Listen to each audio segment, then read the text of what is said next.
Social ಮೀಡಿಯಾದಲ್ಲಿ ಇತ್ತೀಚೆಗೆ ಸಿದ್ದರೂಢ ಎಂಬಂತಹ ವ್ಯಕ್ತಿ ಸಿಕ್ಕಾಪಟ್ಟೆ ಟ್ರೆಂಡ್ ಅಲ್ಲಿದ್ರು ಕಳೆದ 2-3 ದಿನಗಳಿಂದ. ಕಾರಣ ನಾನು ದರ್ಶನ್ಗೆ ಧ್ಯಾನ ಹೇಳ್ಕೊಟ್ಟಿದ್ದೆ ಅನ್ನೋ ಮಾತನ್ನು ಹೇಳಿದ್ರು. ಹಾಗಾದ್ರೆ ಪ್ರಶ್ನೆ, ಜೈಲಿನಲ್ಲಿ ದರ್ಶನ್ಗೆ ಧ್ಯಾನ ಹೇಳ್ಕೊಟ್ರ? ಜೈಲಲ್ಲಿದ್ದ ಕೈದಿ ಸಿದ್ದರೂಢ ಜೈಲಧಿಕಾರಿಗಳ ಅನುಮತಿ ಮೇಲೆಯೇ ನಾನು ದರ್ಶನ್ ಅವ್ರನ್ನ ಭೇಟಿಯಾಗಿದ್ದೆ ಅಂತ ಆ ವ್ಯಕ್ತಿ ಹೇಳ್ಕೊಂಡಿದ್ರು. ದರ್ಶನ್ನ ಭೇಟಿಯಾದ ವೇಳೆ ಅವರಿಗೆ ಧ್ಯಾನ ಹೇಳ್ಕೊಟ್ಟಿದ್ದೆ. ದರ್ಶನ್ ಅವರು ನರಕವನ್ನು ಅನುಭವಿಸ್ತಾ ಇದ್ದಾರೆ ಜೈಲಲ್ಲಿ.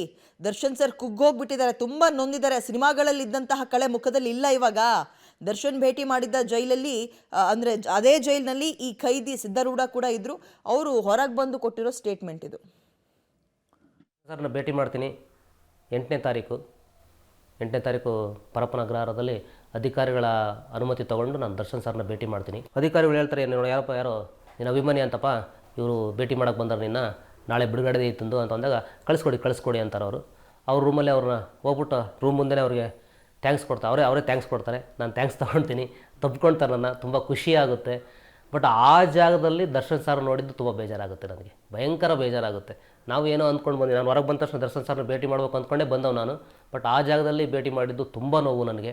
ಆಮೇಲೆ ಅವ್ರು ಒಳಗೆ ಕರ್ಕೊಂಡು ಹೋಗ್ತಾರೆ. ಒಳಗೆ ಕರ್ಕೊಂಡೋಗಿ ಒಂದು ಬಿಸ್ಕಟ್ ಪ್ಯಾಕೆಟ್ ಕೊಡ್ತಾರೆ ನನಗೆ. ಬಿಸ್ಕತ್ತು ನಾನು ದರ್ಶನ್ ಸರ್ಗೂ ಸರ್ ನೀವು ತೊಗೊಳ್ಳಿ ಸರ್ ಅಂತೀನಿ. ಇಲ್ಲ ನೀನು ತಿನ್ನು ಅಂತಾರೆ. ದರ್ಶನ್ ಸರ್ ಹತ್ರ ಸ್ವಲ್ಪ ಹೊತ್ತು ಮಾತಾಡ್ತೀನಿ ನಾನು. ಆಮೇಲೆ ಅವ್ರ ಹತ್ರ ಮಾತಾಡ್ಬಿಟ್ಟು ನಾನು ಹೇಳ್ತೀನಿ, ಸರ್ ಆನಾಪಾನ ಸಾತಿ ಧ್ಯಾನ ಅಂತ, ಇದು ಭಗವಾನ್ ಬುದ್ಧ ದೇವರು ಪಿರಮಿಡ್ ಧ್ಯಾನ, ಅದು ದಯವಿಟ್ಟು ಮಾಡ್ತೀರಾ ಸರ್ ಅಂತ ನಾನು ರಿಕ್ವೆಸ್ಟ್ ಮಾಡ್ಕೊಳ್ತೀನಿ. ಧ್ಯಾನ ಅಂದರೆ ನನಗೆ ಗೊತ್ತಿಲ್ಲದಪ್ಪ ಅಂತಾರೆ ಅವರು. ಅಂತ ಇಲ್ಲ ಸರ್ ನಾನು ಮಾಡಿಸ್ತೀನಿ, ದಯವಿಟ್ಟು ಮಾಡಿಸಿ ಸರ್ ಅಂತ ನಾನು ರಿಕ್ವೆಸ್ಟ್ ಮಾಡ್ಕೊಂಡಾಗ ನನ್ನ ಮನವಿಗೆ ಅವರು ಒಪ್ಕೊಂಡು ಆಯಿತು ಮಾಡ್ತೀನಿ ಮಾಡಿಸಪ್ಪ ಅಂತಂದಾಗ 10 ನಿಮಿಷ ಸಾರಿಗೆ ನಾನು ಧ್ಯಾನ ಅಂದರೆ ನಾನು ಅಣ್ಣ ಅಂತೀನಿ ಅವ್ರಿಗೆ. ಅಣ್ಣ ಧ್ಯಾನ ಮಾಡೋಣ ಅಂದಾಗ ಅವರು ನನ್ನ ಧ್ಯಾನನ ಒಪ್ಕೊಂಡು ಒಂದು 10 ನಿಮಿಷ ಧ್ಯಾನ ಮಾಡ್ತಾರೆ. ಚೆನ್ನಾಗಿದೆ ಕಣೋ, ಇದು ಕಂಟಿನ್ಯೂ ಮಾಡ್ಬೋದು, ಚೆನ್ನಾಗಿದೆ ಅಂತ ಹೇಳ್ತಾರೆ ಅವರು. ಖಂಡಿತ ಮಾಡಿ ಅಣ್ಣ, ನೀವು ಡೈಲಿ ಮಾಡಿ, ಆದರೆ ಈ ಜಾಗದಲ್ಲಿ ನಿಮಗೆ ಧ್ಯಾನ ತುಂಬ ಅಗತ್ಯ, ದಯವಿಟ್ಟು ಧ್ಯಾನ ಮಾಡಿ ಅಂತ ಹೇಳ್ತೀನಿ. ನಾನು ಮಾಡ್ತೀನಿ ಅಂತಾರೆ. ಆಮೇಲೆ ಅಲ್ಲಿ ನಾನು ಸುಮ್ಮನೆ ಜಸ್ಟ್ ರೂಮನ್ನು ಅಬ್ಸರ್ವ್ ಮಾಡಿದಾಗ ಅಲ್ಲಿ ಅವರು ಜಾಸ್ತಿ ಆಧ್ಯಾತ್ಮಿಕ ಬುಕ್ಸ್ಗಳನ್ನ ಇಟ್ಕೊಂಡಿದ್ದಾರೆ. ಅವರು ಆಧ್ಯಾತ್ಮಿಕ ಬುಕ್ಸ್ಗಳು, ಆಧ್ಯಾತ್ಮದ ಕಡೆ ವಾಲ್ಬೋದು ಅಂತ ಅಂದ್ಕೊಳ್ತಿದ್ದೀನಿ. ಅವರು ಆಧ್ಯಾತ್ಮಿಕ ಬುಕ್ಸ್ಗಳನ್ನು ಜಾಸ್ತಿ ಓದ್ತಾ ಇದ್ದಾರೆ ಕಾರಾಗೃಹದಲ್ಲಿ. ನೋವು ಸರ್, ನೋವು. ಆ ಜಾಗದಲ್ಲಿ ಡಿ ಬಾಸ್ ನೋಡೋಕ್ಕೆ ಭಾಳ ನೋವಾಗುತ್ತೆ ನನಗೆ ಅಂತಲ್ಲ, ಅವ್ರ ಅಭಿಮಾನಿಗಳು ಎಲ್ರಿಗೂ ನೋವಾಗುತ್ತೆ. ಸರ್ ಅದು ತಪ್ಪು ಸರಿನೋ ಅದು ತೀರ್ಮಾನ ಮಾಡಲಿಕ್ಕೆ ನ್ಯಾಯಾಲಯ ಇದೆ. ಕೊನೆಯವರೆಗೂ ನಮ್ಮ ಜೊತೆಗಿರೋರು ಹೆಂಡ್ತಿ ಮಕ್ಕಳೇ ಸರ್, ಹೆಂಡ್ತಿ ಮಕ್ಕಳು, ಅಪ್ಪ ಅಮ್ಮ. ದರ್ಶನ್ ಸರ್ಗೆ ಭಾಳ ಜನ ಫ್ಯಾನ್ಸ್ ಇದ್ದಾರೆ. ತಪ್ಪನ್ನು ತೀರ್ಮಾನ ಮಾಡಲಿಕ್ಕೆ ನಾವ್ಯಾರು ನ್ಯಾಯಾಲಯ ಅಲ್ಲ, ನ್ಯಾಯಾಧೀಶರುಗಳು ಅಲ್ಲ. ಅದನ್ನು ಕೋರ್ಟ್ ತೀರ್ಮಾನ ಮಾಡುತ್ತೆ. ದರ್ಶನ್ ಸರ್ಗೆ ಆದಷ್ಟು ಬೇಗ ಒಳ್ಳೆಯದಾಗಲಿ, ದರ್ಶನ್ ಸರ್ ಹೊರಗೆ ಬರ್ತಾರೆ ಅನ್ನೋ ಭರವಸೆ ನನ್ನದು, ಎಲ್ಲ ಅಭಿಮಾನಿಗಳದು. ನ್ಯಾಯ ಕೋರ್ಟ್ ತೀರ್ಮಾನ ಮಾಡಿಸೋ, ಅದನ್ನು ಕೋರ್ಟಿಗೆ ಬಿಡೋಣ ನಾವು, ನಮಗೆ ಸಂಬಂಧಪಡದಿರೋ ವಿಚಾರ ಅದು. ಆ ಜಾಗದಲ್ಲಿ ದರ್ಶನ್ ಸರ್ ನೋಡಲಿಕ್ಕೆ ನನಗೆ ತುಂಬ ನೋವಾಯ್ತು ಸರ್, ಭಯಂಕರ ನೋವು. ಒಂದು ಸತ್ಯವಾದ ಮಾತು ಹೇಳಬೇಕು ಅಂತಂದರೆ, ನಾನು ಜೈಲಿಗೆ ಹೋದಾಗಲೂ ಅಷ್ಟು ದುಃಖ ಪಟ್ಟಿಲ್ಲ ನಾನು. ದರ್ಶನ್ ಸರ್ ಜೈಲಿಗೆ ಹೋದಾಗ ತುಂಬ ದುಃಖ ಆಗಿದೆ ನನಗೆ. ಕೇಳಿದೆ ಸರ್ ಅವರು, ಯಾವ ವಿಚಾರವಾಗಿ ನೀನು ಜೈಲು ಸೇರಿದ್ದು ಅಂತ ಕೇಳಿರೋಣ. ನಾನು ಇಲ್ಲ ಸರ್, ಇಲ್ಲಣ್ಣ ಹಂಗೆ ಲಂಚದ ವಿಚಾರವಾಗಿ ಈ ಥರ ಆಗುತ್ತೆ ನನ್ನ ಲೈಫಲ್ಲಿ. ಅವ್ರು ನಾನೊಬ್ಬ ಇಂಜಿನಿಯರ್ನ ಮರ್ಡರ್ ಮಾಡ್ತೀನಿ. ಫಸ್ಟ್ ಅವ್ರು ನನ್ನೊಂದು ಸರಿ ನೋಡ್ತಾರೆ, ನೀನು ಮಾಡಿದೆ ಮರ್ಡರ್ ಅಂತಾರೆ ಅವ್ರನ್ನ. ಏನೋ ಆಯ್ತು ಅಣ್ಣ, ಏನೋ ಲೈಫಲ್ಲಿ ಏನೋ ಆಗೋಯ್ತು, ಅದೊಂದು ತಪ್ಪು ನಿರ್ಧಾರ ತೊಗೊಂಡೆ ಲೈಫಲ್ಲಿ. ಆ ತಪ್ಪು ನಿರ್ಧಾರ ನಾನು 21 ವರ್ಷ ಜೈಲಲ್ಲಿ ಇರೋಂಗೆ ಮಾಡ್ತು. ಅದನ್ನು ನಾನು ಕುಟುಂಬಕ್ಕೆ ಕ್ಷಮೆ ಕೇಳ್ತೀನಿ ಅಂತೀನಿ. ಸರಿ ಆಯಿತು, ಚೆನ್ನಾಗಿರು, ಸಿಕ್ಕಿರೋ ಅವಕಾಶನ ಚೆನ್ನಾಗಿ ಬಳಸ್ಕೊ. ಯಾಕಂದರೆ ಭಗವಂತ ಅವಕಾಶಗಳು ಪದೇ ಕೊಡಲ್ಲ.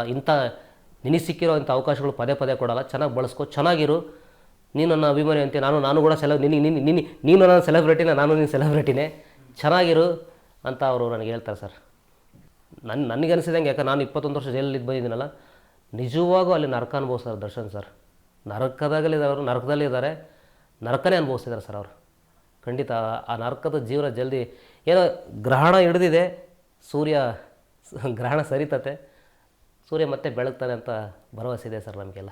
ಸರ್ ನಾನು ಭೇಟಿ ಮಾಡಿದಾಗ ಅವರು ಸ್ವಲ್ಪ ಡಲ್ಲಾಗಿದ್ದರು ಸರ್, ಡಲ್ಲಾಗಿದೆ, ದೇಹ ಸ್ಥಿತಿ ಸ್ವಲ್ಪ ಡಲ್ಲಾಗಿದೆ, ಮುಖ ಸ್ವಲ್ಪ ಡೌನ್ ಆಗಿದೆ, ಬಾಡಿ ಕೂಡ ಡೌನ್ ಸ್ವಲ್ಪ ಚೂರು. ನಾವು ಇದು ನೋಡಿದಾಗ, ಅದು ಕಾಟೇರನ ಸಿನಿಮಾ ನೋಡಿದಾಗ ಅಥವಾ ಕುರುಕ್ಷೇತ್ರ ಸಿನಿಮಾ ನೋಡಿದಾಗ ಆ ಬಾಡಿಗೂ ಈಗಿರೋ ಬಾಡಿಗೂ ಸ್ವಲ್ಪ ಡೌನ್ ಆಗಿದ್ದಾರೆ ಅವರು ಪುಸ್ತಕಗಳು ಓದೋದ್ರಿಂದ ಅವರು ಸ್ವಲ್ಪ ಪುಸ್ತಕಗಳು ಧೈರ್ಯ ಕೊಡುತ್ತೆ ಅವ್ರಿಗೆ ಅಂತ ನಾನು ಅಂದ್ಕೊಳ್ತೀನಿ ಸರ್. ಅದೇ ತುಂಬ ಡಲ್ಲಾಗಿದ್ದಾರೆ ಸರ್ ದರ್ಶನ್ ಸರ್, ತುಂಬ ಡಲ್ಲಾಗಿದ್ದಾರೆ. 10 ನಿಮಿಷ ನಾನು ಅವ್ರ ಹತ್ರ 10ರಿಂದ 12 ನಿಮಿಷ ಮಾತಾಡಿರ್ಬೋದು ಅವ್ರ ಹತ್ರ. ನಾನು 12 ನಿಮಿಷ ಅವ್ರ ಜೊತೆಲಿದ್ದೀನಿ ನಾನು. ಆ ಸಂದರ್ಭ ಅವರು ತುಂಬ ನೋವಲ್ಲಿದ್ದಾರೆ ಸರ್, ಭಾಳ ನೋವಲ್ಲಿದ್ದಾರೆ ಅವರು. ಖಂಡಿತ ಇಲ್ಲ ಸರ್, ಅದು 100% ಸುಳ್ಳು. ಅದು VIP ಟ್ರೀಟ್ಮೆಂಟ್ ದರ್ಶನ್ ಸರಿಗೆ ಕೊಟ್ಟೇ ಇಲ್ಲ. ಕೊಟ್ಟರೆ ಚೆನ್ನಾಗಿರ್ತೈತೆ ಏನೋ ಗೊತ್ತಿಲ್ಲ, ಆದರೆ ದರ್ಶನ್ ಸರಿಗೆ VIP ಟ್ರೀಟ್ಮೆಂಟ್ ಇಲ್ಲ ಸರ್.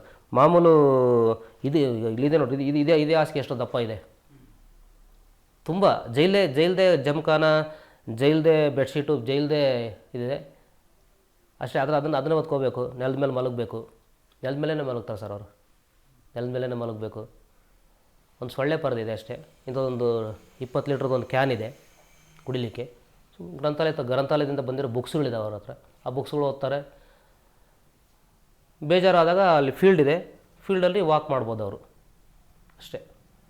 ಅಲ್ಲಿ ಏನಿಲ್ಲ ಸರ್, ಏನು ಸೌಲಭ್ಯಗಳು ಕೊಟ್ಟಿಲ್ಲ ಅವ್ರಿಗೆ.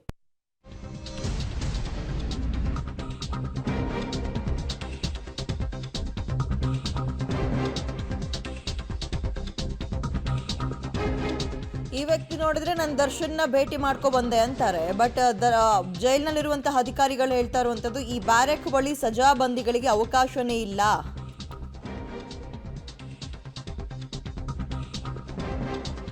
ಈಗ ಪ್ರಶ್ನೆ ಸಿದ್ರೂಢ ಅವ್ರದ ಮಾತು ಕೇಳಿದಾಗ ಜೈಲಲ್ಲಿ ನಟ ದರ್ಶನ್ ಅವ್ರನ್ನ ಭೇಟಿ ಮಾಡೋದು ಅಷ್ಟೊಂದು ಸುಲಭನಾ ಅಂತ ಜೈಲಧಿಕಾರಿಗಳು ಹೇಳ್ತಾ ಇದ್ದಾರೆ. ಸಾಧ್ಯನೇ ಇಲ್ಲ. ಆ ವ್ಯಕ್ತಿನ ಸನ್ನಡತೆ ಆಧಾರದ ಮೇಲೆ ನಾವು 10ನೇ ತಾರೀಕೆ ರಿಲೀಸ್ ಮಾಡಿ ಕಳಿಸಿದ್ವಿ.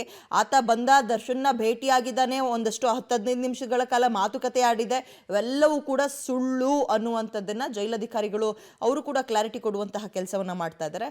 ಬಟ್ ಈ ವ್ಯಕ್ತಿ ಹೇಳ್ತಾ ಇರೋ ಪ್ರಕಾರ ನಾನೊಂದು 10-15 ನಿಮಿಷಗಳ ಕಾಲ ಮಾತಾಡಿದೆ, ದರ್ಶನ್ ಅವರು ತುಂಬ ಸೊರ್ಗೋಗ್ಬಿಟ್ಟಿದ್ದಾರೆ, ನರಕವನ್ನು ಅನುಭವಿಸ್ತಾ ಇದ್ದಾರೆ, ನಾನು ಅವರಿಗೆ ಮೆಡಿಟೇಷನ್ ಹೇಳ್ಕೊಟ್ಟು ಬಂದಿದ್ದೀನಿ, ಈಗ ಚೆನ್ನಾಗಿ ಮಾತಾಡಿಸಿದ್ರು ನನ್ನ, ಇಂತಹ ಮಾತುಗಳನ್ನು ಸಿದ್ಧರೂಢ ಹೇಳ್ತಾ ಇದ್ದಾರೆ. ಸನ್ನಡತೆ ಆಧಾರದ ಮೇಲೆ ರಿಲೀಸ್ ಆಗಿರೋ ಖೈದಿ ಈತ. ಬಟ್ ಮಗದೊಂದು ಕಡೆ ಜೈಲಧಿಕಾರಿಗಳು ಅಷ್ಟೊಂದು ಸುಲಭವಾಗಿ ಬಂದವ್ರಿಗೆಲ್ಲ ನಾವು ದರ್ಶನ್ ಅವ್ರನ್ನ ಭೇಟಿ ಮಾಡೋಕ್ಕೆ ಅವಕಾಶ ಮಾಡಿಕೊಡ್ತಿಲ್ಲ. ಇವತ್ತೊಬ್ರಿಗೆ ಕೊಟ್ಟರೆ ನಾಳೆ ಇನ್ನೊಂದು 10 ಜನ ಬಂದು ಕೇಳ್ತಾರೆ. ಅಂಥದ್ದು ಯಾವುದೂ ಆಗಿಲ್ಲ. ಆ ಬ್ಯಾರೆಕ್ ಬಳಿ ಸಜಾಬಂದಿಗಳಿಗೆ ಅವಕಾಶನೇ ಇಲ್ಲ ಅಂತ ಅವರು ಕ್ಲಾರಿಟಿ ಕೊಡ್ತಾ ಇದ್ದಾರೆ. ಒಟ್ಟು